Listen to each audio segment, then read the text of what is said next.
Delegation. Let's talk about the truth about delegation. And I use that word on purpose, the truth about delegation.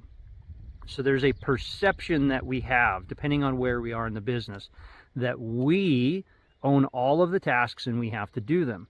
Whether it's the I don't have anybody to do them, I can't afford to hire anybody to do them, and or I do them better than everybody else, therefore I have to own it and I'll just get it done quicker, so I'll just do it. We've all told ourselves those lies. Every single one of us has told ourselves a version of that lie. Let's be truthful. So what is the truth about delegation? When I'm in real estate, what should I be delegating as a real estate professional? What should I be delegating? Well, you have to look at it this way. What am I really supposed to be doing in my business? Who's my business for? My business is for my customer. Okay, my business is for my customer as a real estate agent. What I have to do with delegation is decide what is the highest and best use of my time serving my customer.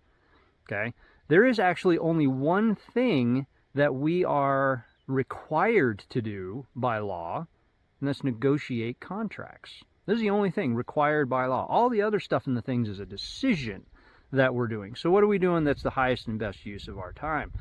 If truly meeting with our clients, being face-to-face, showing them properties, if that is what we should be doing, that's what we should be doing. We shouldn't be on Facebook generating memes, and we shouldn't be doing some of the other crap. That's the stuff you delegate.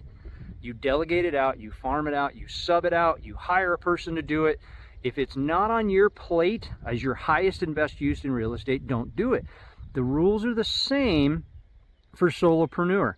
Here's a great example of something you should be delegating. As a solopreneur, likely you're an entrepreneur, right? You're a visionary within your business. As you are a visionary in your business, what are the things in your business you should be doing? You should be touching. Probably lead generation, probably talking to clients, probably talking to customers, going to events and networking. Should you be doing your books? Good for you to review your books. However, there's wonderful software. There are fractional CFO services. There are bookkeepers. There are accountants. There's a whole industry around it. So don't use the, well, I can't afford to do that.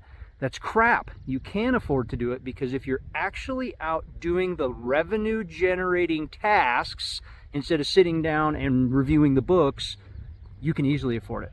That's the difference. Okay, so when we get to, and the same is true with middle management, as we get to middle management, and this transcends into C-suite a little bit too for executive, there's a belief in middle management because we came up from entrepreneur.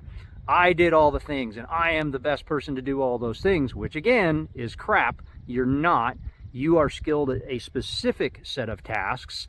As we get into middle management, we tend to hire, and we hire from emergency a lot of times. Be careful with that. Man, take the time. A bad hire, and we're going to talk about this in some other videos, a bad hire is the worst thing you could do. It will cost you hundreds of thousands, if not millions of dollars in a bad hire if you do it wrong and you do it too quickly. So we tend to hire out of emergency. We go, I'm just going to give you this stuff to do. But we don't make our expectations clear when we do it. And we don't inspect on our expectations. You've heard me say that before.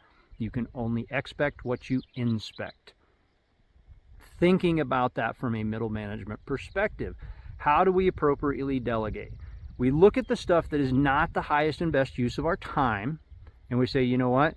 You, Jake, are far more skilled at this, and here are what my expectations are. My expectations are A, B, and C, and by when? Tell me what you heard. And Jake will repeat back to you. Your expectations are A, D, and E, and you wanted it, at some point.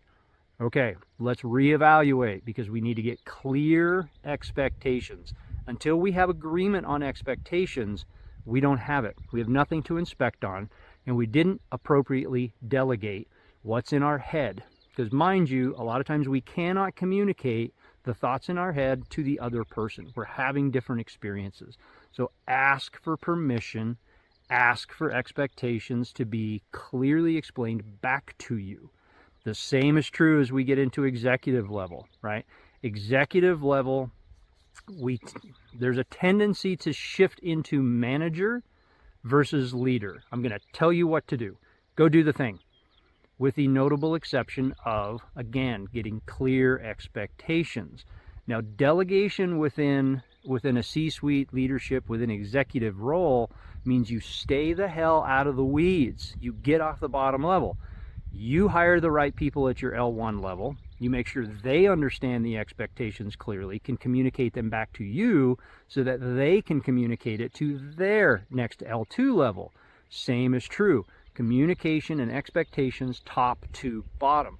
Make sure everybody knows what their roles are, knows what their tasks are, and can communicate them back to you.